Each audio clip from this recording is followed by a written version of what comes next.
sensations, provided there are organs for taking up and sensifying their movements. I cite the above authorities merely to give you food for thought, not to attempt to demonstrate to you the fact that thought vibrations exist. The last named fact has been fully established to the satisfaction of numerous investigators of the subject, and a little reflection will show you that it coincides with your own experiences. We often hear repeated the well-known mental science statement, "Thoughts are things," and we say these words over without consciously realizing just what is the meaning of the statement.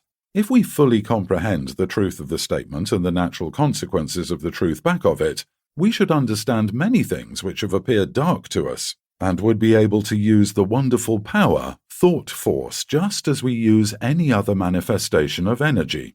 As I have said, when we think, we set into motion vibrations of a very high degree, but just as real as the vibrations of light, heat, sound, electricity. And when we understand the laws governing the production and transmission of these vibrations, we will be able to use them in our daily life, just as we do the better-known forms of energy.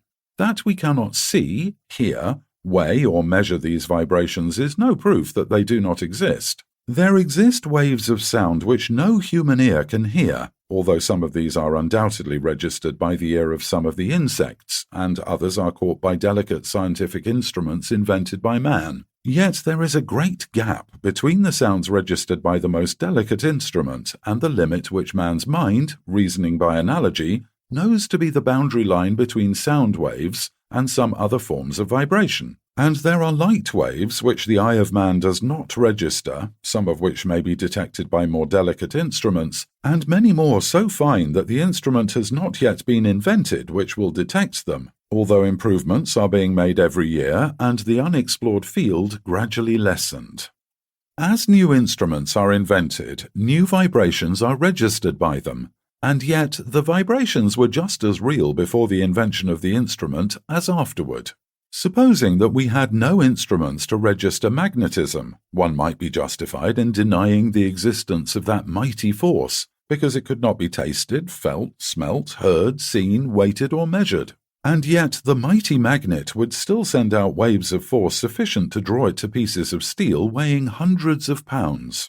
Each form of vibration requires its own form of instrument for registration. At present, the human brain seems to be the only instrument capable of registering thought waves, although occultists say that in this century, scientists will invent apparatus sufficiently delicate to catch and register such impressions. And from present indications, it looks as if the invention named might be expected at any time. The demand exists and undoubtedly will be soon supplied.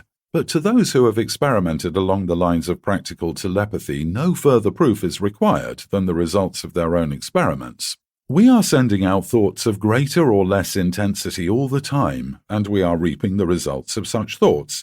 Not only do our thought waves influence ourselves and others, but they have a drawing power. They attract to us the thoughts of others, things, circumstances, people, luck, in accord with the character of the thought uppermost in our minds. Thoughts of love will attract to us the love of others, circumstances and surroundings in accord with the thought, people who are of like thought.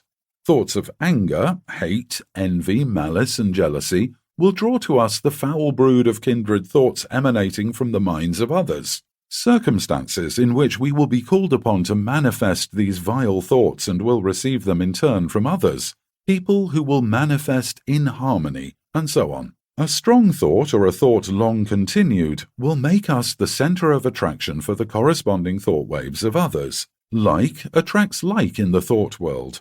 As ye sow, so shall ye reap. Birds of a feather flock together in the thought world. Curses like chickens come home to roost, and bringing their friends with them. The man or woman who is filled with love sees love on all sides and attracts the love of others. The man with hate in his heart gets all the hate he can stand. The man who thinks fight generally runs up against all the fight he wants before he gets through. And so it goes.